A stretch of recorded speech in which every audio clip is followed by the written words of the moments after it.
Chapter 1. The Call That Ends Everything. Mason Hale had always liked the quiet hour before noon, the one window of the day when the rest of Echelon Global hadn't yet erupted into a chorus of ringing phones, clattering keyboards, and people pretending to be more important than they were. His desk sat tucked into the corner of the analytics wing, far from the CEO's glass palace and the fluorescent chaos of middle management. Here, surrounded by data streams glowing across triple monitors, he could breathe. He leaned forward, scanning a cluster of anomaly curves on his left screen.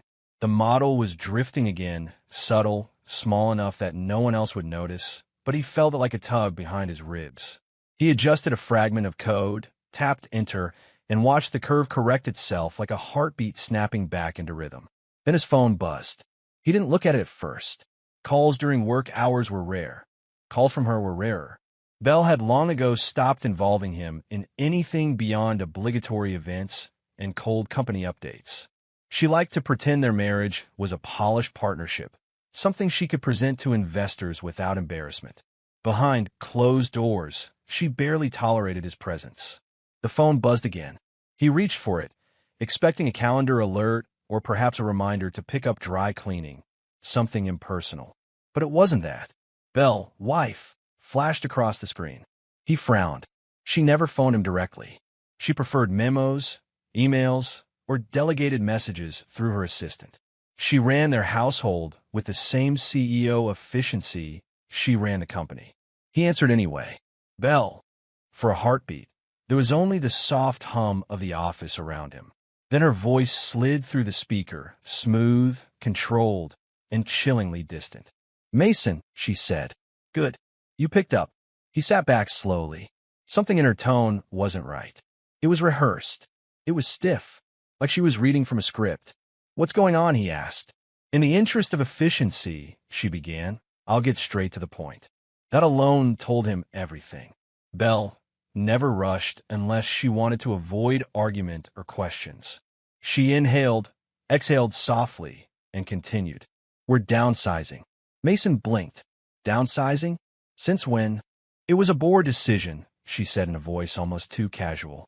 Echelon needs to streamline, so we're letting a few non-essential roles go. A cold crawl started down Mason's spine. Non-essential roles? Yes, she confirmed. Including yours.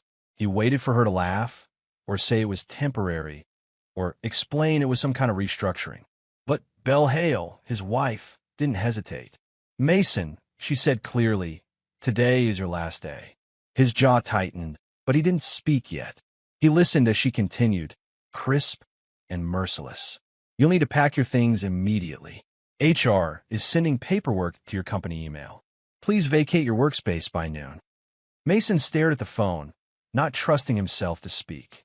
5 years. 5 years building the engine that made Echelon a global titan. And she was discarding him like a used stapler. But Belle wasn't finished. If, she added, you want to stay with the company in some capacity, there's another option. He raised an eyebrow. Which is? Another voice snickered faintly in the background. Myra, Belle's sister. The perpetual shadow, always hovering near power, always eager to mock what she envied. Belle cleared her throat. Facilities is short-staffed. They need custodial help. So, if you want to stay on as a janitor, we can arrange that. Myra burst into laughter behind her. Mason let the silence stretch. He could almost see Belle's smug little smirk through the phone, the one she used whenever she believed she'd risen above someone. A janitor, he repeated softly. Belle's tone brightened, falsely cheerful. It's honest work, Mason, and I'm being generous by even offering it. He rested his elbow on the desk, fingers grazing the keyboard idly. She really had no idea. She didn't know what he owned, what he controlled, or what he had quietly protected all these years. She thought firing him would make him disappear. Mason, she said when he didn't answer. Do you understand the terms?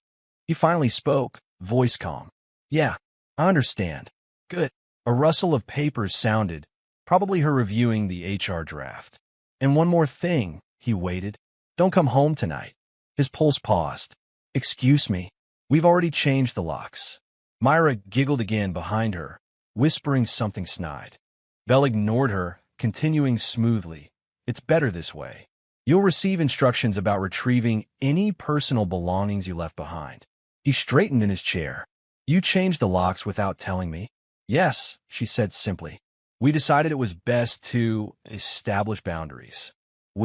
So Myra was part of this too. He exhaled slowly and glanced around the analytics floor. Some co-workers glanced his way, sensing tension but pretending not to listen. He turned back to the phone. You really planned this out, he said. Belle didn't deny it. We did. Another harsh snort of laughter from Myra. You should have seen her face writing the termination notice. I told her you wouldn't take it well. Belle sighed at her sister. Myra, please. The two women muttered for a moment, the phone muffling their bickering. Mason sat very still. Not angry, not broken, just awake. Myra's voice rose again. Tell him the best part. Belle hesitated, then added, yes. Well, considering your past behavior and your tendency to overreact, we've requested that security escort you from the building. He let out a small, disbelieving breath. Security? For me. It's protocol, Belle insisted. It's petty, he returned softly. Belle bristled. We're doing what's necessary for the company's protection. And for mine. Myra snorted. For yours, Belle. Definitely yours. A faint irritation flicked across Belle's tone. Regardless, it's done. Mason leaned back in his chair. He could have yelled. He could have demanded explanations, begged for clarity, tried to understand what turned his wife into this boardroom executioner. Instead, he smiled. It formed slowly, quietly, almost peacefully. They thought this would break him. They thought stripping him of his badge and keys and marriage would leave him homeless and helpless. They didn't know what he had built. They didn't know what he still owned. They didn't know what was coming. Well, Mason said, voice smooth, thank you. Belle paused, suspicious. For what? For the amazing offer, he said. Myra choked on her laughter. Belle stiffened. Mason didn't wait for her reaction. He ended the call. Chapter 2, The Asset They Never Owned. Mason didn't speak to anyone on his way out of Echelon Global. He didn't slam drawers, didn't storm through hallways, didn't even give the security guards Belle had called a second glance.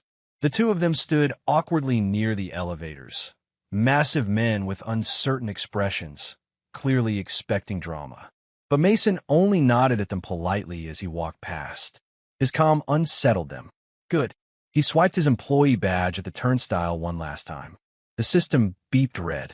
Access revoked already. Belle must have hit submit on HR the moment he hung up. Mr. Hale? One guard asked hesitantly. We're supposed to escort you out. Mason offered a small, almost apologetic smile. You're late.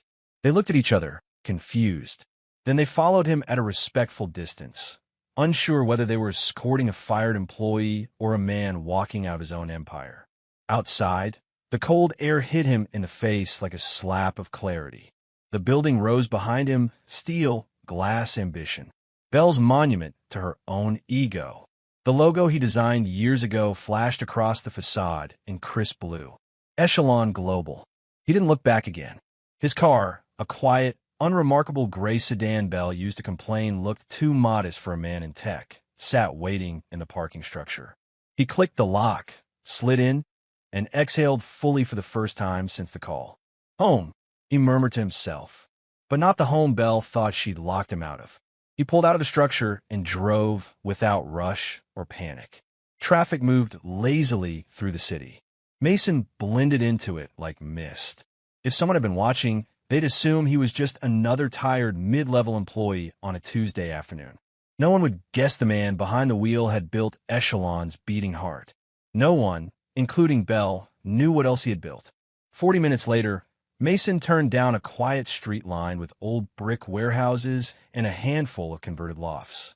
This area didn't match the polished persona Belle tried to force him into. That was the point. He parked beside a nondescript building whose windows were tinted from the inside. From his pocket, Mason pulled out a small metal key. Not a smart lock, not a fingerprint reader, an actual key with grooves and scratches, the kind that left no digital trace. He slid into the lock of Unit 302 and pushed the door open. The studio apartment swallowed him in a familiar hush. It smelled faintly of coffee, soldering iron, and the colder scent of electronics cooling in the dark. A single wide window illuminated the space, exposed brick, shelves stacked with components, a mattress pushed against the wall, and the gentle hum of several machines resting in sleep mode. This wasn't a home. This was a lab, a sanctuary, a contingency plan. He shut the door behind him and locked it. Only then did he speak aloud. "Well," he murmured, "looks like it's finally time." He set his bag down and crossed the room, flicking on the overhead lights. The studio came alive, rows of monitors, wires snaking across the floor, whiteboards filled with formulas, and in the center of it all, the machine, the real engine. Echelon thought they owned it. Bell believed she commanded it. The board assumed it was tucked away on company servers. They were wrong. Mason approached the central workstation, a setup that made Echelon's data center look like a toy. He pressed the power button. Fans hummed. Light bloomed across the screens. He typed in his password and watched the interface unfold like a living thing. Aurora Engine, root access confirmed. The original predictive analytics system. The skeleton key to Echelon's success. The tool that had landed them government contracts, hedge fund retainers, corporate partnerships. The tool that elevated Bell to CEO. And it had never, not for 1 second, been truly theirs. Years ago, when the company was still a scrappy startup and he was still naive enough to believe marriage and business could mix, Bell had told him to transfer all IP to ensure mutual trust. She slipped him a contract during dinner, smiling sweetly, promising protection. He had kissed her cheek, taken the folder, and filed it in the trash. He'd told her he signed it. She never checked. She always underestimated him. Mason opened a small drawer beneath the workstation. Inside lay a black notebook with a cracked leather cover. He lifted it carefully, almost reverently, and laid it open on the desk. Sketches of architectures, flow maps, algorithmic branches, fail-safe triggers, hardware notes. Every secret of the system, on paper, in his handwriting, stored nowhere digital. No theft, no breach, no evidence Echelon could claim. He flipped through the pages, the pen strokes familiar, steady. At the back of the notebook was a tab labeled in clean, capital letters. Nova, successor model. He paused on that page, rubbing the corner of the paper with his thumb. Nova wasn't just an upgrade.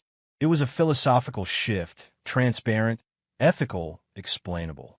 A model built to empower, not manipulate. A system he could never have created inside Echelon's suffocating greed. He whispered, "You were always the future, weren't you?" On the next screen, an icon glowed softly. Nova.exe. He didn't open it. Not yet. Not until he knew exactly how he wanted to move. Instead, he took a seat, pulled his chair close to the desk, and rested his hands on the keyboard. What next? He asked himself. It wasn't despair in his voice. It was calculation, possibility, freedom.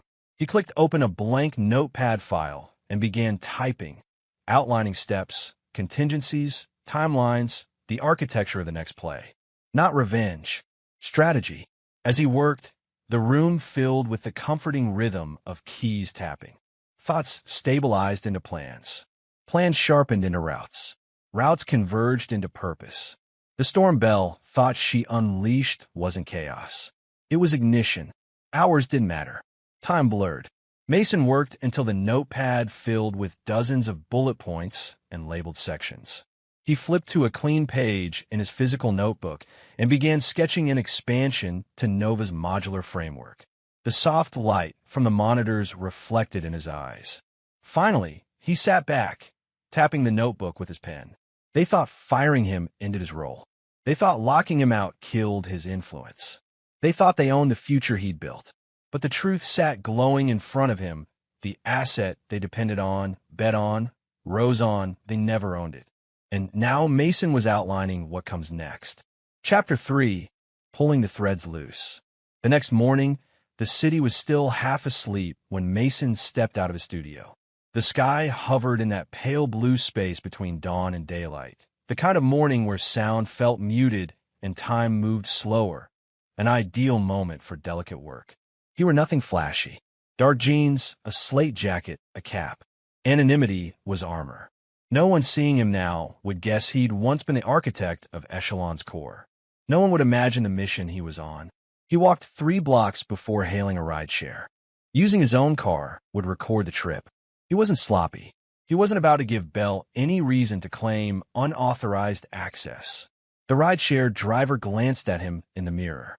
"Quiet morning," the man said casually. "Perfect for thinking," Mason replied with a polite nod. 10 minutes later, the car pulled up on the east end of the Echelon complex, right where Mason needed to be. Employees typically entered through the grand front lobby, the one Bell used for her photo ops. Mason preferred a different route, a service corridor. Invisible, forgotten, useful. He stepped out and adjusted his cap, then walked toward the side of the building as if he belonged, as if this was simply another Tuesday morning in a life that hadn't been upended by his wife's betrayal. Truth was, his badge wouldn't work anymore. But the data center didn't care about employee status. It cared about credentials. Mason still had those. He reached a restricted door with a metal keypad. He typed the 6-digit code from memory. A short beep. A green light. Access granted. "Good morning to you too," he murmured. Inside, the corridor hummed with machinery. Air vents vibrated with a constant metallic whir. The building's hidden nervous system. Mason walked with steady steps, the sound of his shoes echoing off sterile concrete. 2 employees rounded the corner, both wearing hoodies, both half awake, clutching coffee. "Hey, Mason," one of them asked, squinting. "Didn't know you were on site today." "Analytics hiccup," Mason said smoothly. "Just patching something." Usual Tuesday." The guy lifted his cup. "Good luck in there." "It's freezing today." Mason forced a faint smile. "Always is." They moved on without suspicion. Some people rarely questioned things when you sounded like you belonged. He descended a narrow staircase and reached the basement level. The hum grew louder, denser. The sound of heat exchangers, server clusters, and fans battling to keep the brain of Echelon alive. At the end of the hall sat a steel door with a sign. "Data Core, authorized tech access only." Beside it, a biometric scanner glowed. Mason lifted his hand and pressed his finger to it. He expected rejection. Bell had revoked everything else. But after a beep, the scanner flickered green. He almost laughed. "You forgot the most important access point, Bell," he whispered. "You always forget the ones you don't understand." The door unlocked with a heavy clunk. He slipped inside. The data center stretched out like a glowing cathedral, rows upon rows of server stacks, blue LED lights blinking like stars. Cold air blasted from vents overhead, making his breath puff faintly. This was the heart of the company. This was where his work lived. And this morning, this was where he would make sure Echelon learned what it meant to underestimate him. He approached Rack 17, the cluster he built, maintained, optimized, guarded. The one Bell believed was the company's property. He tapped into a maintenance terminal. The screen lit up with familiar lines of code. Aurora Engine, Stability Patch Version 4.6 Predictive Consistency Module Core Calibration Algorithm. To anyone else, it looked like advanced computational architecture. To Mason, it was a map with a few threads he could gently remove. He cracked his knuckles. "All right, Aurora. Time for a little recalibration." He typed with surgical precision. First, he removed a hidden patch, one that corrected long-term drift in output models.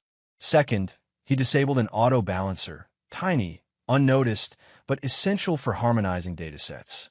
Third, he pulled a cryptic-sounding script that had no documentation, no official mention, nothing that IT could trace quickly. He had written it himself years ago. A single mathematical guardian. Without it, the engine would keep running, but it would get slower, less accurate, confused, fragmented. A slow death, a quiet collapse, no alarms. Exactly what he needed. He paused before hitting enter.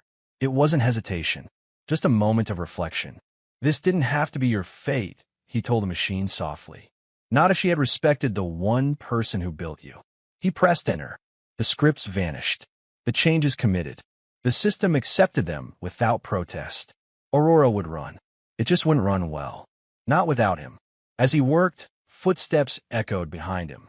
Mason turned. A man in a blue tech jacket poked his head around the server stacks. Oh, hey, didn't realize anyone else was down here. Mason relaxed his shoulders. Just finishing a patch cleanup. Yeah. The guy glanced at the terminal. Damn, that's deep-level stuff. Maintenance backlog. Mason replied. You know how it is. The tech groaned. Always something. Then he shrugged. Well, good luck. I'm heading for a smoke. Take your time, Mason said. When the tech left, the silence settled again. Mason took one last look at the lines of code, now subtly altered. Bell wouldn't notice. Myra wouldn't notice. The board wouldn't notice. Not today. Not tomorrow.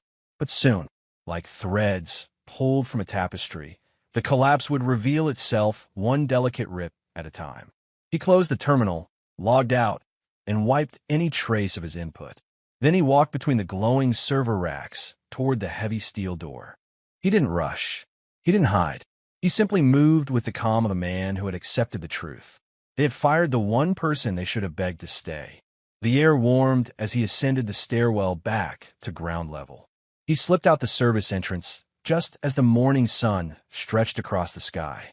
People were streaming toward the building now, coffee in hand, badges around their necks, eager to prove loyalty to a company they didn't realize was already bleeding.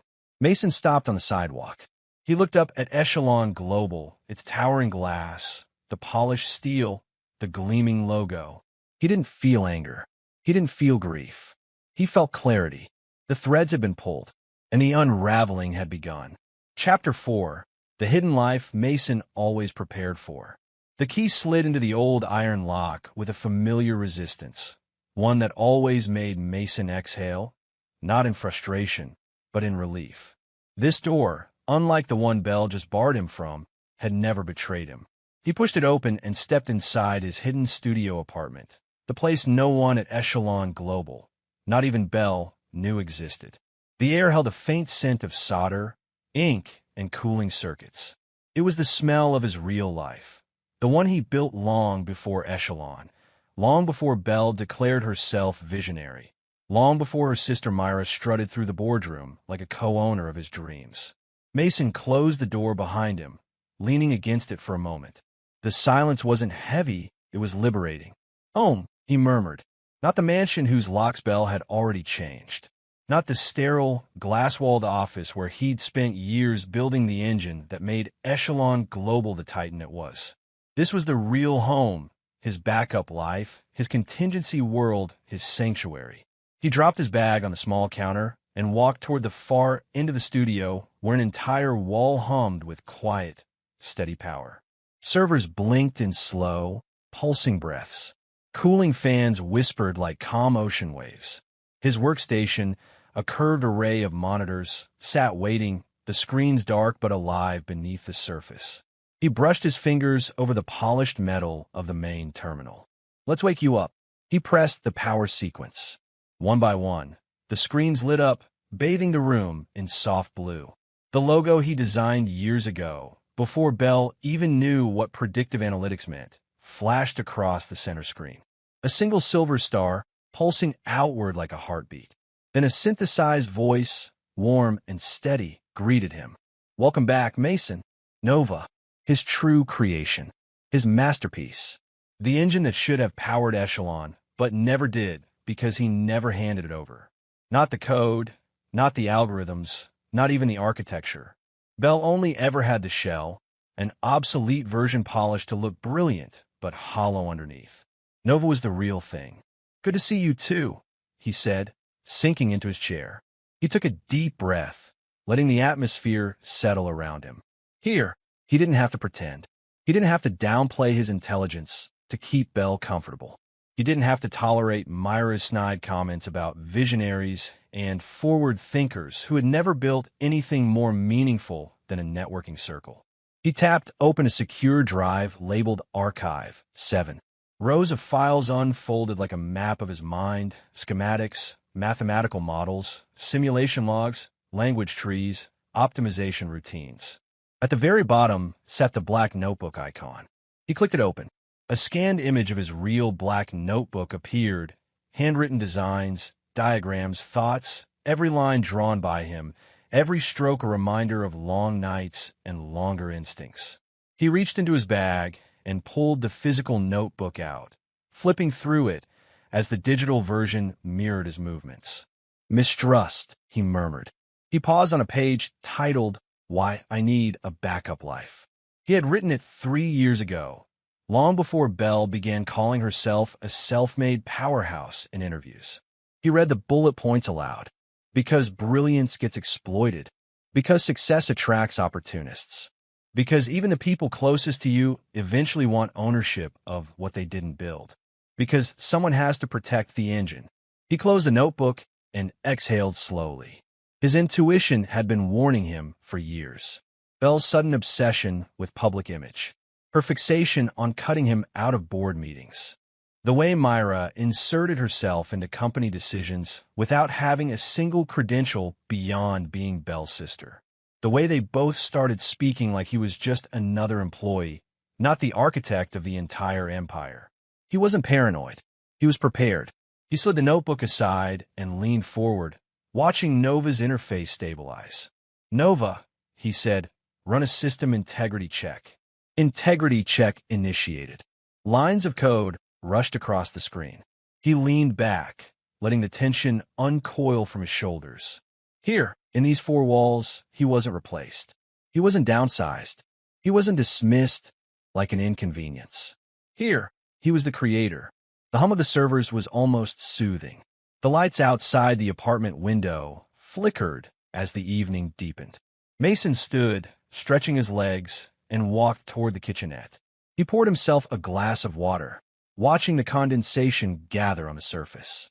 His mind drifted, not to Belle firing him over speakerphone, not to Myra laughing in the background, but to the quiet, subconscious reasons he built this place. He remembered the day he signed the initial partnership contract with Belle. The lawyer had said, business and marriage don't mix cleanly. Mason thought loyalty would override that. He was wrong. He remembered standing in the early echelon server room, wires everywhere, solder burns on his hands. Belle thanking him for being the backbone. He remembered the shift, when she stopped saying thank you at all. He took a sip of water, eyes drifting to the window. Autonomy, he murmured. That was the deeper truth. It wasn't just distrust, it was the need for something that belonged entirely to him. Something no corporate board could seize, no opportunist could dilute, no spouse could claim. Nova chimed. Integrity check complete. All systems optimal. Good, Mason said, returning to the desk. We've got work to do. He opened his contacts list, his real one. Not the corporate Rolodex, not the networking connections Belle constantly bragged about. These are the people who knew him before success, before money, before titles. The professors who respected his mind. The engineers who admired his precision. The entrepreneurs who saw his solutions as revolutionary, not something to plaster on a press release. He hovered over the first name. Dr. Hale, a man who once said, "You're 20 years ahead of the industry, Mason. Don't let anyone convince you otherwise." Mason clicked open a message window. Let's start rebuilding, he whispered. But he didn't type anything yet. Instead, he let the room settle again. The quiet hum, the pulse of Nova's interface, the faint thrum of electricity running through the walls. This life, the hidden one, wasn't an escape.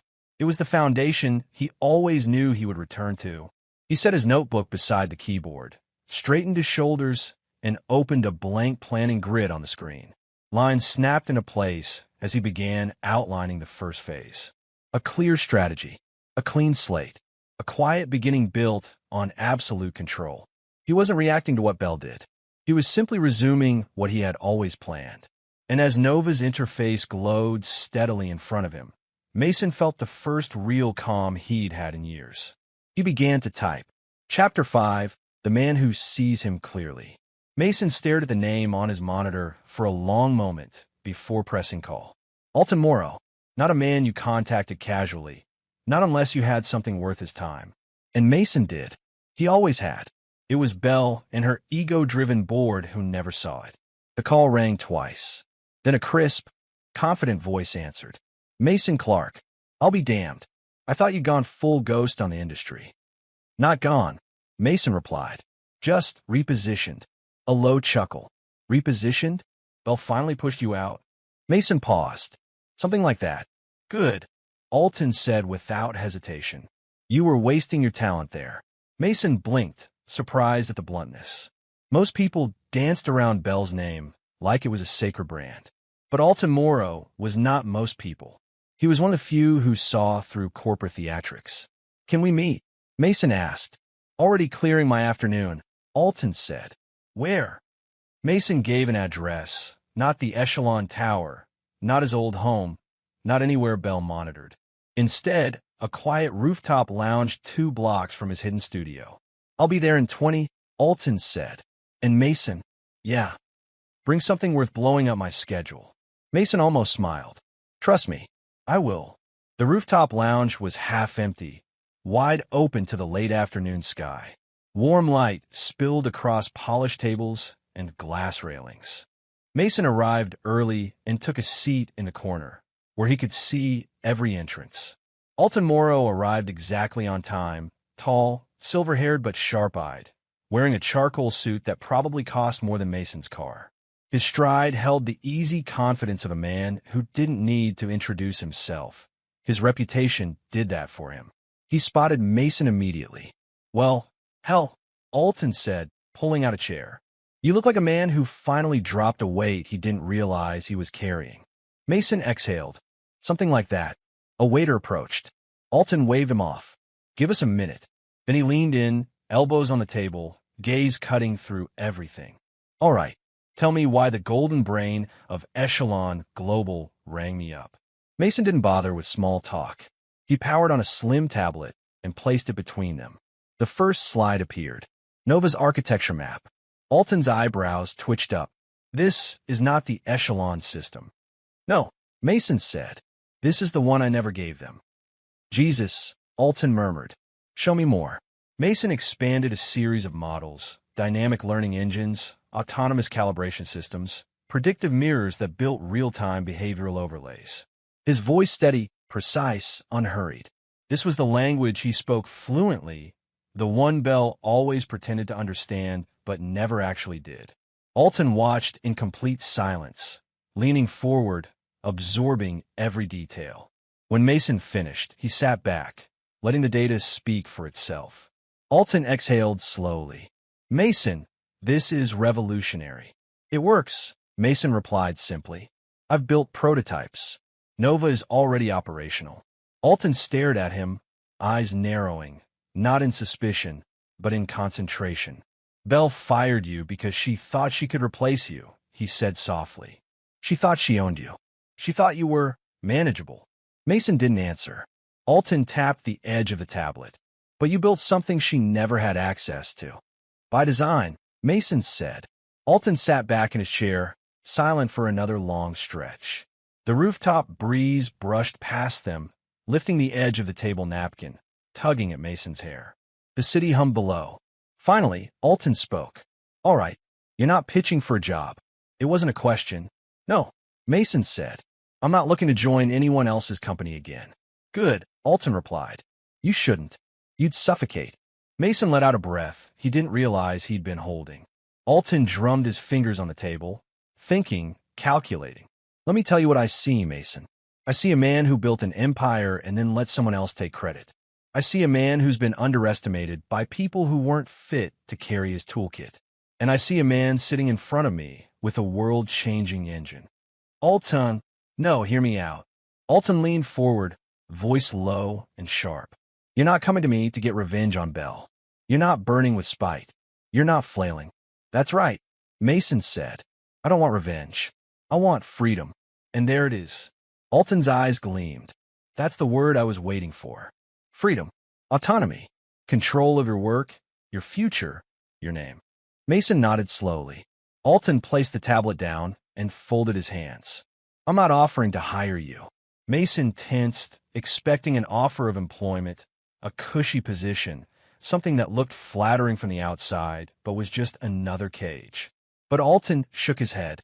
No, someone like you doesn't get hired. A pause. Someone like you gets backed. Mason blinked. Backed. Alton nodded. Funded. Boosted. Ignited. I don't want you working under me. I want you working with me. Mason didn't speak. Couldn't speak. Alton slid a card across the table. A sleek black metal rectangle etched with a single symbol. A lantern with a rising flame. What's this? Mason asked. A name I've been saving, Alton said. For the right idea. The right mind. The right moment. He tapped the card. Project Lantern. Mason lifted it, feeling the weight of the metal, feeling something else, something he hadn't felt in years, settle into his chest. Possibility. Direction. A clean horizon. Alton continued. This would be your venture. Your product. Your vision. I'll provide capital, contacts, infrastructure. You provide the brilliance. Mason frowned slightly. You're making this sound too simple. Oh, it's not simple, Alton said with a dry laugh. It's risky, expensive, and it'll piss off all the wrong people, which is exactly why I'm interested. Mason couldn't help it, he smiled. Alton pointed at him. There. That look. I knew it. You're not beaten, Mason. You're unshackled. Mason inhaled deeply, the city air filling his lungs. For the first time since Bell's call, he felt aligned with himself again. Think it over if you must, Alton said, standing. But I already know your answer. Mason raised an eyebrow. Do you? Absolutely. Alton placed his hand on the table, firm, confident. Men like you don't crawl back. You build forward. He straightened his jacket, preparing to leave. Then he said one last thing, quiet, sure, unwavering. Let's build Lantern together. Mason didn't respond. Not yet. But Alton was right. The decision was already made. Chapter 6, The Team Bell Threw Away. Mason had spent the morning sketching out the first crude outline of what would become Project Lantern, a loose constellation of ideas on a whiteboard, arrows pointing to boxes, boxes pointing to question marks. Nova pulsed quietly behind him on the main monitor like a heartbeat. But even with Alton's confidence backing him, Mason knew one irrefutable truth. No system, no matter how brilliant, built itself. He needed people. He needed the right people. He needed people who knew what it felt like to be dismissed, underestimated, pushed to the sideline by Bell's corporate empire. He knew exactly where to start. He found Marin Reyes in a tiny cafe across the river, sitting alone with a laptop that looked like it had survived a war zone.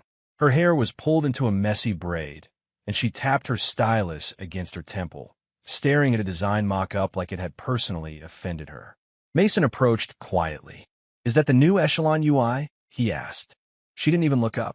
If by new you mean bland, lifeless, and created by someone who thinks user experience is a type of diet, then yes.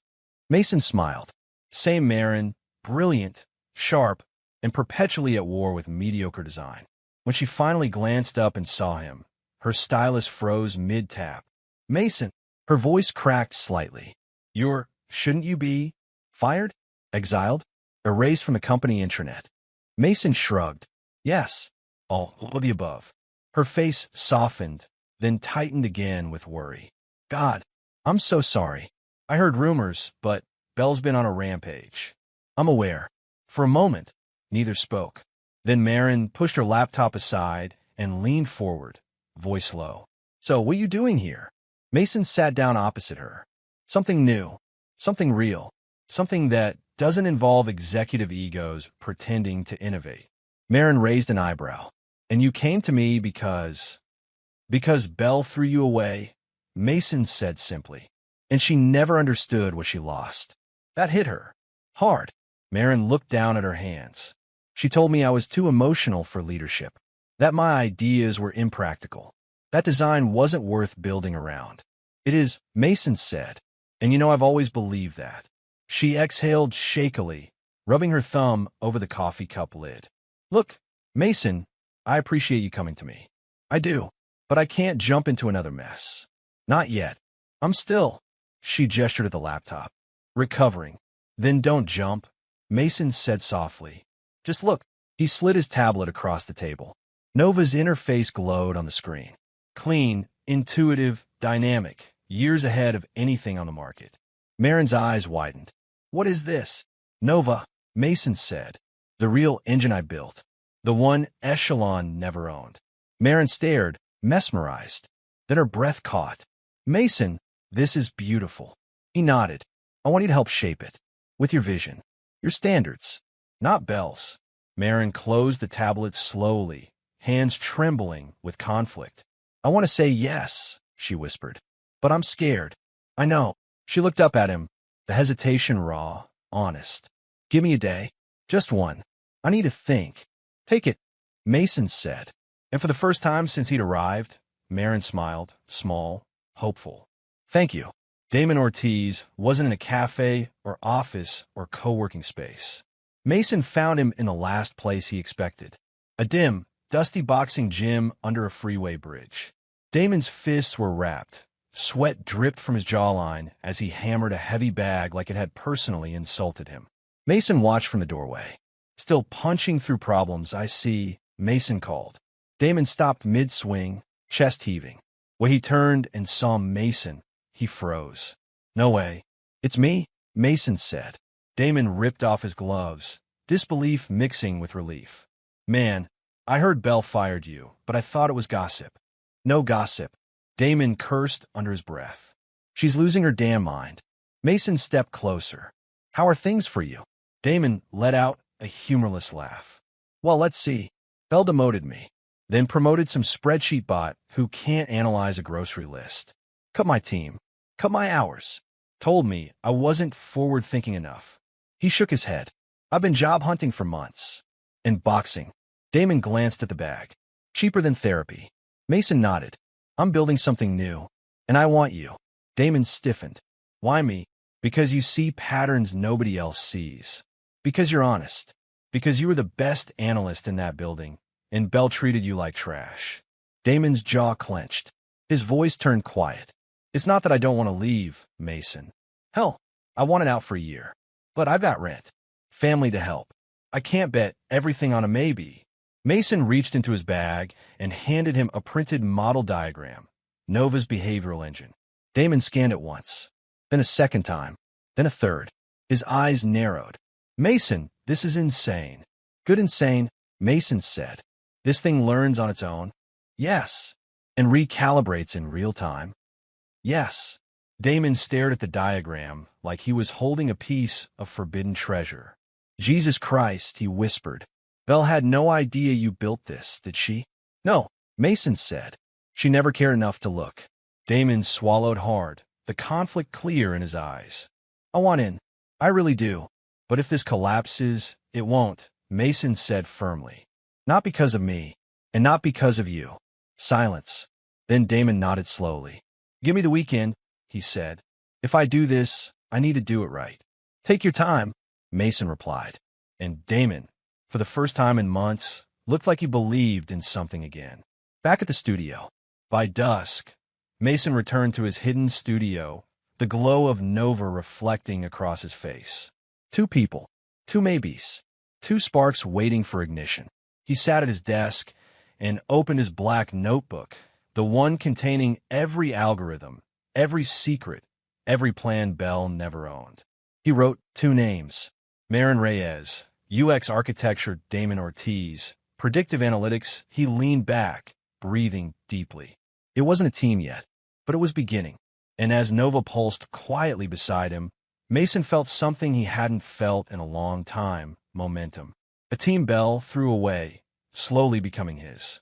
Chapter 7, The Quiet Collapse of Echelon. The first sign of trouble was subtle, almost imperceptible. A late-night email from a hedge fund complaining about unexpected discrepancies in predictions. A client calling to question anomalies in data models that had previously been flawless. Nothing concrete yet, but enough to prick the nerves of Echelon Global's top brass. Belle stormed through the offices on Monday morning, heels clicking against the polished marble floor. Her usually immaculate composure had cracks. Files were scattered across her desk, printouts of graphs she didn't understand lying in heaps. She swiveled her chair around, glaring at the nearest analyst. Why is the Q4 predictive accuracy down by 14%? She demanded. Explain. The analyst blinked. Ma'am, Do not start with excuses. Belle snapped. I want solutions. Meanwhile, Myra hovered nearby, clutching her iPad like it was a lifeline. Her lipstick was smudged from nervous bites. Belle, Maybe we should call Mason. Belle turned sharply. Call Mason? Don't be ridiculous. He's gone. He is out. And we are in control. We are the visionaries here. Her voice cracked slightly as she tried to mask panic with authority. Across the building, murmurs began to spread. Managers whispered behind closed doors. Teams huddled over data terminals, comparing models that just yesterday had been dependable. Clients were sending polite but urgent inquiries. The quiet dissatisfaction was spreading faster than Belle could command a fire drill. The first firing happened mid-morning. An analyst in the predictive modeling team was escorted out by security. Belle claimed a performance review, though it was more a desperate attempt to demonstrate control. Rumors leaked almost immediately. Social media picked up threads from anonymous employees. Myra's voice trembled as she approached Belle's office. Belle, maybe we should address the board before it escalates. They've noticed some discrepancies too. Belle waved her hand dismissively. The board always notices. That's their job. Our job is to act like nothing is wrong. She stood abruptly, pacing. We'll replace anyone who can't keep up. Anyone. Start firing. Random. Send a message. Meanwhile, the predictive engine's errors were quietly compounding. Without the core patches Mason had removed, Aurora, or rather, Echelon's version of it, was straining. The discrepancies were subtle at first. Small miscalculations in trend forecasts, minor deviations in client models. But those small ripples quickly became waves. Stock projections were slightly off. Risk assessments misaligned. Hedge fund clients noticed before anyone else. At the corporate cafe, whispers filled the air. Did you see the Q4 report? One junior analyst said, lowering his voice. I ran it 3 times and got completely different outcomes each time. Something's wrong. Don't panic, another replied, though his face betrayed the opposite. But I think Mason might have had a hand in this. The words hung like smoke in the room. By late afternoon, panic had seeped into upper management. Belle convened a board meeting, trying to project confidence. But the tension was palpable. Graphs showing declining accuracy blinked ominously on screens. Executives muttered, flipping through reports, searching for someone to blame.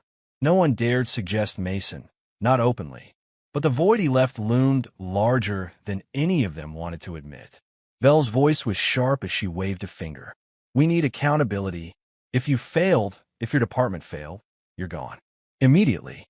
A mid-level manager protested softly, citing system anomalies, but Belle cut him off.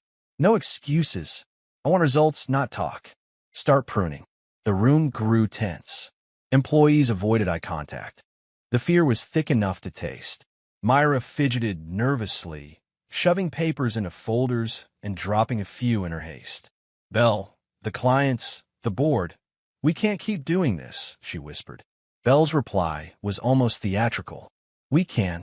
We must. This is leadership. Her words rang hollow even to herself.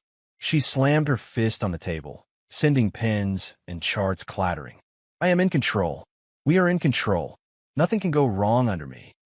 But outside the glass walls of the boardroom, the quiet collapse continued. Clients were calling.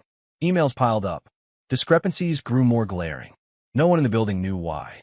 The engineers and analysts panicked, running model after model, patch after patch. But the subtle sabotage Mason had left in place unfolded methodically, imperceptibly, and beyond the capacity of anyone to reverse in real time. From his hidden studio, Mason watched the chaos unfold through public dashboards, client forums, and news snippets. He didn't smile. He didn't gloat. Instead, he felt something strange, a bittersweet tug in his chest. Echelon was failing, yes, but it could have been different. It could have thrived if Belle had respected what he'd built, if she had understood the systems rather than treating them as tools for ego projection. A quiet sadness settled over him. This wasn't revenge in the traditional sense. He wasn't cheering for misfortune. He understood the brilliance that could have existed here had leadership been competent and ethical. That potential had been wasted, discarded in the pursuit of personal ambition and vanity. He leaned back in his chair, fingers interlaced behind his head. Nova's interface blinked softly beside him, a calm, steady contrast to the storms rippling through Echelon. The difference was stark. One system built on trust, precision, and care, the other crumbling under neglect and arrogance. Through the city skyline, Mason glimpsed Echelon's headquarters, the glass tower shining in the setting sun. Inside, panic and confusion reigned, staff scrambling, managers firing, Myra panicking beside Belle. A once great company, now spiraling quietly, almost invisibly. And in that moment, Mason understood something crucial. Control was never about chaos or vengeance. It was about vision, foresight, and respect for what you create. Belle had none of that. Myra had none of that. And the company's collapse, quiet and unstoppable, was simply the inevitable outcome of that failure. Mason took a deep breath, listening to the faint hum of Nova in his studio. No celebration, no exultation, only the quiet knowledge that the world he had built, the work he had nurtured, was still alive, still capable, still true to its purpose. As the evening deepened, public forums began buzzing with speculation. Clients whispered. Analysts grew anxious. Belle's fury intensified behind the closed doors of her office. Myra's panic became more obvious. The board started asking pointed questions, nervously flipping through reports. Echelon's foundation, once solid, now trembled under the strain of missing expertise, missing integrity, and missing foresight. Mason leaned back in his chair, gazing at the city lights. There was no triumph in watching the quiet collapse. Only clarity. The threads had been pulled. The unraveling had begun. Chapter 8, The Investor Summit. The lobby of the Summit Hotel was already buzzing when Mason and Alton arrived. Glass doors swung open, revealing a polished atrium filled with investors, analysts, journalists, and a faint scent of expensive coffee and leather-bound portfolios. The air hummed with anticipation, the kind of nervous electricity that only appeared before major financial announcements. Alton strode beside him, calm and unshakable, the picture of a man accustomed to controlling rooms and reading people before they even spoke. Mason followed, deliberately composed, as if the waves of anticipation around him couldn't touch his core. "Relax," Alton whispered as they passed the registration desk. "You know this. You built it. They just don't realize it yet." "I know," Mason replied, adjusting the cuff of his jacket. His eyes scanned the crowd, not in arrogance, but in calculated observation. Every subtle gesture, every nervous glance, every whispered aside was a piece of data, just like Nova would analyze. They reached the private conference hall. The velvet ropes and gold-trimmed doors led into a space that could easily hold 1,000 people, though today it only needed to hold a few hundred of the most powerful investors in the country. The staff greeted Alton with respect, Mason with polite curiosity. Few knew who he was. Fewer still realized he held the keys to the future they were about to witness. "Here's the stage," Alton murmured. "Take a breath. Walk out on it. Nova speaks for itself." Mason nodded. He stepped onto the polished wooden floor of the stage, the bright lights warming his face. Screens stretched across the room, ready to project his presentation. He could hear the quiet hum of chatter in the audience, the low murmur of investment portfolios and egos colliding. He activated Nova. Instantly, the interface lit up on the massive screen behind him. A sleek, dynamic system of real-time predictive analytics. Lines of data moved seamlessly, updating, calibrating, learning. Nova was more than a program. It was a living algorithm. "Good afternoon," Mason began, voice steady and calm, projecting not just words but presence. "Thank you all for taking the time to be here today. What I'm about to show you is not just technology. It's the evolution of predictive intelligence, built on ethics, transparency, and precision." Investors leaned forward in their seats. A few murmured, skeptical but intrigued. Mason continued, clicking through live demonstrations. Nova recalibrated financial forecasts in seconds, optimizing predictions with an elegance that made existing systems look primitive. He showed ethical decision layers, risk mitigations, bias detection, and a transparent audit trail. One investor whispered to another, "Is this actually real?" Mason smiled faintly, without breaking composure. "It's very real." He paused, letting the screens display a series of live simulations. Market fluctuations, investment strategies, even disaster modeling. Nova adjusted instantaneously, highlighting optimal outcomes while maintaining full ethical compliance. He walked closer to the audience, gesturing with calm authority. Most predictive systems prioritize results over responsibility. They exploit data, optimize profit at all costs. Nova does not. Nova balances precision with integrity, accuracy with transparency. It is designed to adapt, to learn, and to provide insight that is both actionable and ethically sound. A prominent venture capitalist raised a hand. "And you're telling us this has been operational for how long?" Mason's gaze remained unwavering. "Operational and testing for months. Fully functional in its live form for weeks. Every projection you're seeing is based on real-time data, processed through algorithms I designed from the ground up." Alton, seated just to Mason's side, gave him a subtle nod of approval. Mason took a breath, letting the room absorb it. The investors were no longer polite. They were curious, calculating, ready to act. He transitioned seamlessly, demonstrating Nova's adaptability to complex scenarios, merging market insights, behavioral analytics, and risk assessment models. He showed simulations where traditional engines failed catastrophically, while Nova recalculated and corrected in real time. A wave of quiet astonishment moved through the audience. Some investors leaned back, eyes wide. Others whispered rapidly into tablets and phones. Mason remained composed, confident, hands resting lightly on the podium. Every gesture was measured, every glance intentional. "Ladies and gentlemen," Mason concluded, "Nova is not just a system. It is a platform for ethical, intelligent decision-making at scale. It is designed to evolve with the challenges of the modern market, and it is ready for implementation today." The room remained silent for a heartbeat. Then the first applause broke out, tentative, then growing steadily into a chorus. Investors exchanged looks, some reaching for tablets to commit funds. One woman rose, speaking quickly into her phone. "Yes, I want in. Send the legal framework." Alton leaned in, voice low but audible. "See? I told you." Mason's eyes swept the room. Not a single investor looked unconvinced. Some nodded, some scribbled notes, some whispered urgently to colleagues. The current of approval was palpable. Commitments, tentative at first, began to flow. Mason could see it, read it like data in Nova's interface. Pledges of capital, partnership inquiries, immediate interest in pilot programs. He remained composed, letting the power of the system and the clarity of his vision do the work.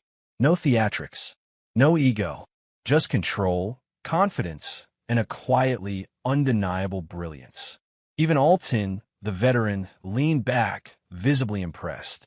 "They're eating out of your hand," he murmured. Mason allowed himself a brief nod, a faint acknowledgement of the truth. They were. Every investor in that room now understood that this wasn't just another predictive tool. This was the future. This was Nova. And he, Mason Clark, was at the center, not a subordinate, not an employee, not a forgotten genius in the shadows. The summit continued around him, but Mason's focus never wavered. Nova's performance, the audience's reactions, the subtle nods and wide-eyed stares, all of it confirmed what he already knew. The system worked. The ethical, intelligent, precise future was here, and he was in full control. The first of many commitments blinked on the projection screen. A substantial sum from a major hedge fund. A second followed from a technology venture consortium. A third arrived almost immediately from an international investor, drawn in by the system's sophistication and Mason's credibility. He allowed himself the smallest, almost imperceptible smile. Not for revenge, not for vindication, but because the culmination of years of work, of planning, patience, and unshakable vision was finally manifesting exactly as it should. Chapter 9, Bell bursts in. The room was silent except for the faint hum of Nova's interface and the occasional keystroke from Mason's team. Every screen in the summit hall glowed with dynamic projections, live data, predictive models, and the real-time recalibrations that made Nova unlike anything the investors had ever seen. Mason had reached the climax of his presentation, walking through a complex market simulation that demonstrated Nova's ethical decision layers and precision forecasting. Alton Morrow sat beside him, leaning back slightly, his arms crossed, exuding the calm confidence of a man who knew the future was about to shift. Mason's voice carried effortlessly, measured and calm, each sentence purposeful. And as you can see, Mason said, clicking to the final simulation, Nova doesn't just predict, it learns, adapts, and respects boundaries. It operates on a level of transparency and integrity that is unmatched. These results are live, accurate, and actionable. Every decision made by Nova can be audited in real time, ensuring not just profitability, but ethical compliance as well. A hush settled over the audience. Investors leaned forward, whispers running like a current through the room. Tablets flashed, notebooks scribbled furiously. Mason didn't pause. He let the systems speak, letting the algorithms, the interface, the live recalibrations demonstrate what words alone could never capture. And then, doors slammed open. The sound echoed through the hall like a gunshot. Heads snapped toward the entrance. Belle Clark stood there, perfectly coiffed, designer heels clicking sharply against the floor, her expression a mix of fury and disbelief. Myra was behind her, clutching her iPad like a shield. Both of them froze. The entire room turned. Cameras snapped instinctively, flashes illuminating the sudden disruption. Investors murmured, some standing instinctively. Belle's eyes locked on Mason, who remained seated, calm, unflinching, and completely in control. "Mason," she said, her voice brittle but attempting authority. What are you doing here?" Mason looked up slowly, meeting her gaze without emotion.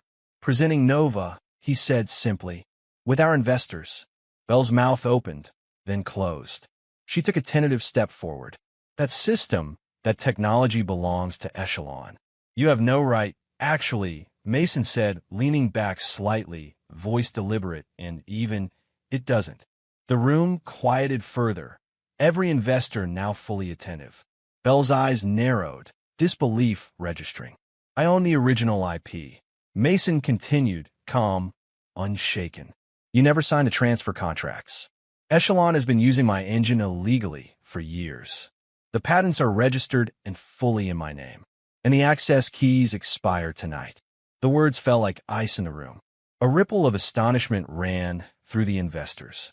They glanced at one another, whispering rapidly, calculating implications. Myra shifted nervously, glancing at Belle, then at Mason. Belle's posture faltered slightly. She swallowed, attempting to regain control. That's impossible," Belle stammered, though her voice wavered under the weight of reality. You can't just Echelon." "Yes," Mason interrupted softly, still seated, still composed. "I can, and I have." The boardroom of investors was no longer a passive audience. Tablets were up, emails being typed, phones pressed to ears. The room had shifted in an instant from curiosity to urgency. Commitment meetings paused. Whispers turned into murmurs of astonishment. Belle stepped forward, voice raised now, try to reclaim dominance. "This is corporate theft. You have no right to. You misunderstand," Mason said, voice calm but firm. "This isn't theft. It's ownership. I created the engine. I safeguarded the IP. Everything you see here, Echelon has been using without proper authorization. And tonight that ends." The investors leaned back, some shaking their heads, some whispering to legal counsel, some simply staring in awe. The realization hit Belle like a tidal wave. She had no leverage. Her company had relied on Mason's work, but legally, he controlled it. She had been overconfident, assuming the board and investors would support her claims. Now, every assumption was collapsing in real time. Myra tugged at Belle's arm. "Maybe we should—" "No." Belle snapped, but her voice lacked conviction. Her eyes darted nervously across the audience. Each gaze she met, each investor's calculating stare, chipped away at her authority. Mason rose slowly from his seat, approaching the stage with deliberate steps. He didn't need to assert dominance with volume or theatrics. His calm, measured movements, coupled with the undeniable presence of Nova on the screens behind him, said more than any speech could. "You see," Mason continued, projecting confidence without aggression. "Nova is fully operational, fully mine, and fully ready for implementation. Your investments, your partnerships, your strategies, they're secure because they are transparent, ethical, and above all, accurate. Echelon, meanwhile, is left with, well, the appearance of technology without the substance." He paused. Investors were leaning forward, completely absorbed. Some whispered to their colleagues. Others tapped on tablets, reviewing contracts, analyzing data, calculating next steps. Belle realized she was trapped, not by confrontation, not by force, but by the incontrovertible facts Mason had laid out. Belle faltered, attempting one last assertion. "You can't. Echelon is." Mason held up a hand, gentle but final. "I've done everything correctly. Legally. Ethically. And yes, the keys expire tonight." A wave of stunned silence washed over the room. Investors were now fully attentive, some nodding subtly, others openly discussing next steps with their peers. Belle's attempted dominance had crumbled entirely. Myra's panic was evident.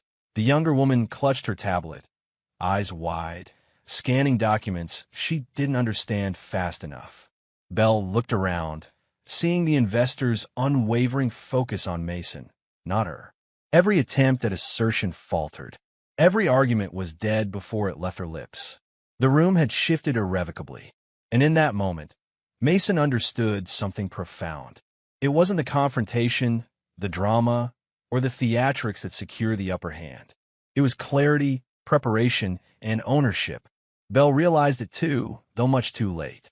She had nothing to leverage, nothing to negotiate, no authority to assert. Only the stark, undeniable truth. She had miscalculated completely. The investors turned fully to Mason, anticipation and approval in their eyes. Belle's lips parted, the words dying in her throat. Myra looked on helplessly, caught between panic and disbelief. Chapter 10. The $500 million twist. The summit hall was tense, thick with anticipation. Investors buzzed quietly among themselves, tablets and phones in hand, occasionally glancing toward Mason as he stood confidently near the center of the room. Nova's interface projected across the massive screens behind him, its flowing algorithms and live recalibrations mesmerizing everyone present. The system's brilliance was undeniable. Belle, still attempting to assert control despite her previous humiliation, had regained a tenuous composure. She stood at the side of the room, arms crossed, pacing slightly, whispering to Myra. "She's going to try to stop him before the deal closes." Mason observed silently to Alton, who was seated calmly in the front row. "She thinks she still has time." Alton's lips curved into a faint smile. "She doesn't. Not anymore." Mason took a slow, deliberate breath, letting the subtle murmurs in the room settle. Investors leaned forward, their eyes trained on him, waiting for the next move. Mason had already walked them through Nova's ethical architecture, its predictive accuracy, and the live simulations. Commitments had begun to flow. Phones were buzzing. Contracts were being reviewed. The momentum was unstoppable. Belle, oblivious to the depth of the preparation, finally stepped forward, her heels clicking sharply against the polished floor. "Mason," she began, trying to sound authoritative, though the tremor in her voice betrayed her panic. "You don't understand what you're doing. This technology, Nova, is property of Echelon. You can't." Mason raised a hand gently, stopping her mid-sentence. He turned to face the room fully, not to Belle, but to the audience. Investors immediately followed his gaze. His voice, calm, steady, commanding, filled the room. "Ladies and gentlemen," Mason said, "there's something important I need to clarify." He paused, letting the attention of every investor settle on him. "Many of you may believe this deal is still pending, that the outcome is uncertain, that there's an opportunity for negotiation at the last minute. Belle's eyes narrowed. Mason, don't, I assure you. Mason continued, undeterred. There is no negotiation left. Nova has already been acquired. The $500 million deal you are witnessing is already closed. A stunned silence swept the room. Investors froze, glancing at one another in disbelief. Tablets buzzed furiously, emails were sent, fingers tapped across keyboards. The sheer scale of the news hit like a shockwave. Nova, the system they had been evaluating live, was no longer a hypothetical investment. It was already in motion legally, financially, and irrevocably. Belle's face paled. Her carefully constructed composure cracked. What are you saying? Her voice was rising, breaking now, a mixture of fury and panic. You can't, this is illegal. The deal, Echelon, everything was done transparently, legally, and with all due diligence. Mason said softly, almost kindly. Alton and I finalized the acquisition hours before this meeting. All contracts signed, all funds secured. The deal is complete. Nova is no longer a potential, it is a reality. Her lips parted in disbelief. Myra's eyes widened. The magnitude of what had just been revealed crashed over them. Belle had imagined she could intervene at the last moment, perhaps insert herself into the negotiations, perhaps regain control, perhaps salvage a fragment of leverage. Instead, the reality was cruel and undeniable. She had already lost everything. Murmurs grew in the hall. Investors whispered to one another, murmuring confirmations and congratulations. Some stood, tapping their devices, reviewing legal confirmations. The magnitude of the acquisition, $500 million, was staggering. Belle's hands trembled at her sides. She took a hesitant step forward, almost instinctively reaching for a laptop on the podium, as if she could undo the transaction with a single keystroke. Myra tried to intervene, placing a hand on her sister's arm. "No, stop," Myra whispered, but Belle's gaze was locked on Mason. Her voice cracked, loud and frantic. "This isn't over. Echelon owns the contracts. You can't just—" Mason's expression remained calm, unshaken, controlled. He didn't raise his voice. He didn't step toward her. Instead, he let the room, the evidence, and the law speak. Echelon has no ownership over Nova. I retain the original IP. All patents are registered in my name. The access keys expire tonight. The legal framework for this acquisition is airtight. This deal is final. Investors' eyes widened as they registered the implications. Every whisper in the room shifted from speculation to astonishment. Emails pinged as confirmations were sent. Phones rang as executives confirmed wire transfers. The weight of $500 million had already shifted, and it was no longer within Belle's grasp to influence it. Belle staggered slightly, catching herself on the edge of the table. Her carefully cultivated image, the one she had relied on for years, the authority she had wielded over Echelon, crumbled visibly. Myra's face mirrored her own panic, both realizing the full scope of the disaster before them. Alton, seated near Mason, allowed a small, satisfied nod. He leaned toward Mason and whispered just loud enough for him to hear. "She's realized she's already lost." Mason exhaled quietly. He did not smile. He did not gloat. There was no vindication in watching Belle face the consequences. There was only the clarity of truth. Preparation, foresight, and integrity had won. The room buzzed, the investors alive with energy, reviewing the final contracts, discussing integration strategies, and planning next steps. Nova's acquisition was complete. Mason's vision, execution, and patience had secured it. Belle's eyes darted around, desperately searching for any loophole, any leverage, any way to reclaim control. But it wasn't there. Every document, every investor, every legal detail confirmed the same harsh truth. She had been outmaneuvered completely, and the $500 million she thought she might intercept had already slipped through her fingers. Her lips trembled. Her hands shook.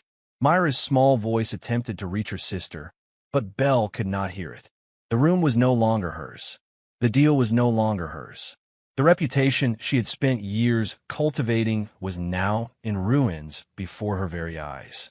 Mason watched quietly from the front of the room, letting the weight of the moment settle over Belle, Myra, and the assembled investors. Nova's inner face pulsed behind him, calm, precise, and unwavering, like its creator. Chapter 11, The Call That Comes Too Late. The city was quiet that night, unusually still for a metropolis that never truly slept. Mason sat in his studio, the glow of Nova reflecting softly on his face, casting gentle shadows across the walls stacked with black notebooks and schematics. The hum of servers filled the room, a calm, steady rhythm, almost like a heartbeat. Everything was in place. The deal was closed. Nova was acquired. The investors were satisfied. The future he had envisioned was already unfolding. Then his phone rang. The screen displayed Belle's name. Mason's thumb hovered over the answer button for a moment longer than necessary. He could have ignored it. Part of him wanted to, but he didn't. He pressed the green icon. Hello. Mason. Belle's voice cracked instantly, brittle and small, unlike the commanding, sharp tone he had heard all these years. It was a sound he barely recognized. Panic, regret, and exhaustion all laced her words. Mason, please, she hesitated, as though the right words were impossible to find. I lost myself. I got carried away with ambition, with fear, and I didn't see what I was doing. I didn't see me. I didn't see us. Mason listened quietly, letting her voice tumble over him. He didn't speak immediately. There was no rush, no need to fill the silence. He let her unpack the weight she had been carrying, the shame she had never admitted, the mistakes she had refused to confront until now. I thought I could control it all, Belle continued, voice trembling. The company, the tech, even you. I thought I was smart enough, clever enough to manage everything. But I wasn't. Mason, her words caught in a sob. Mason leaned back in his chair, hands clasped lightly in front of him. He didn't interrupt. He didn't need to. Her guilt and despair were already speaking louder than any argument she could make. What would it take, she whispered finally, almost desperately, to undo this? To fix it? To make things right? Mason's voice was calm, even gentle. He chose his words carefully. Belle, nothing. It's already done. There was a pause on the line. He could hear her inhale sharply, as if the weight of those words was physically pressing down on her. Nothing, she repeated, disbelief edged with desperation. You mean it's too late? He nodded, though she couldn't see him. Yes, it's too late. Silence fell again. Belle's breathing came in shaky gasps, and Mason could almost hear the realization building inside her, the understanding that she had no control, no leverage, no way to reverse what had already happened. I didn't mean for it to end like this, she whispered finally, voice breaking entirely. I thought if I worked harder, if I stayed in control, I could keep it all. Keep you. Keep Echelon. Keep everything. Mason remained silent, letting her speak, letting the raw honesty spill over. He didn't need to scold her. He didn't need to gloat. There was no pleasure in this moment, no triumph. Only clarity. You lost, he said softly.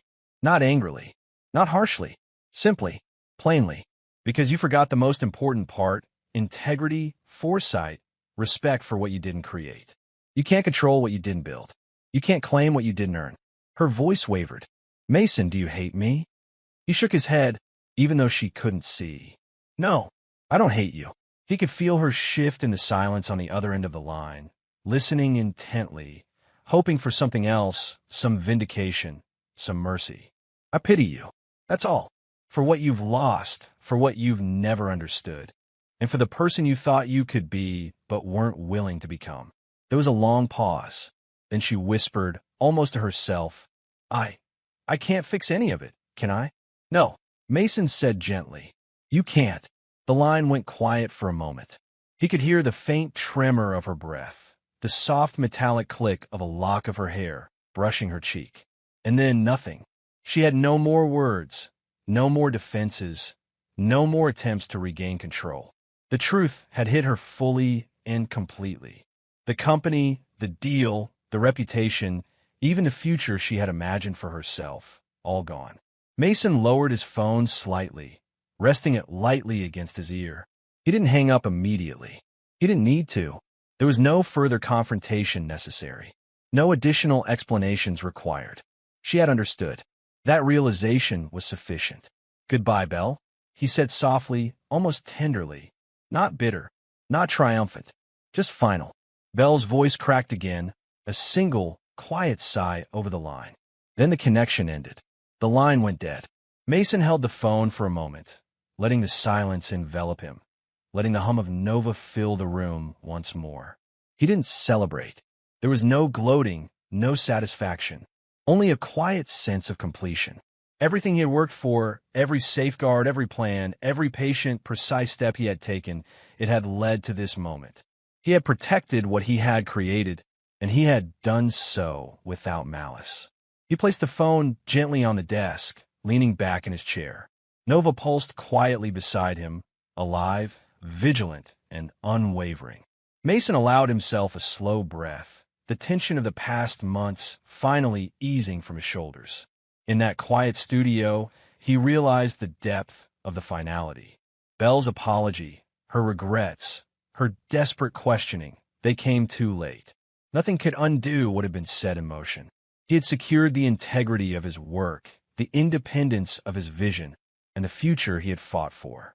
And as the city lights twinkled through the windows, reflected faintly in the glass surfaces of his studio, Mason understood fully that this was not triumph over a person. It was the reclamation of identity, of purpose, of control over his own life and creation. Belle had called him, seeking redemption, asking what could be done. He had given her the truth, gentle, firm, and irrevocable. Nothing. It was already done. Chapter 12. The Fall and the Rise. The morning after the summit, the city was alive with whispers and headlines. News outlets, financial forums, and social media feeds erupted simultaneously. Echelon Global was embroiled in an intellectual property scandal. Articles detailed months of unauthorized use of Mason's predictive analytics engine, citing missing contracts, expired access keys, and the airtight patents Mason had held all along. Belle's name was front and center. Myra's too. Every mention painted a picture of arrogance, recklessness, and hubris. Investors, clients, and board members scrambled. Phone calls rang incessantly. Emails flooded inboxes. The once pristine image of Echelon Global cracked like fragile glass under the weight of undeniable truth. Inside Echelon's towering headquarters, chaos had replaced the usual corporate precision. Belle and Myra were summoned to an emergency board meeting. They entered the glass-walled conference room, heels clicking against the polished marble, their faces masks of composure attempting to hide panic. But the board did not wait for theatrics.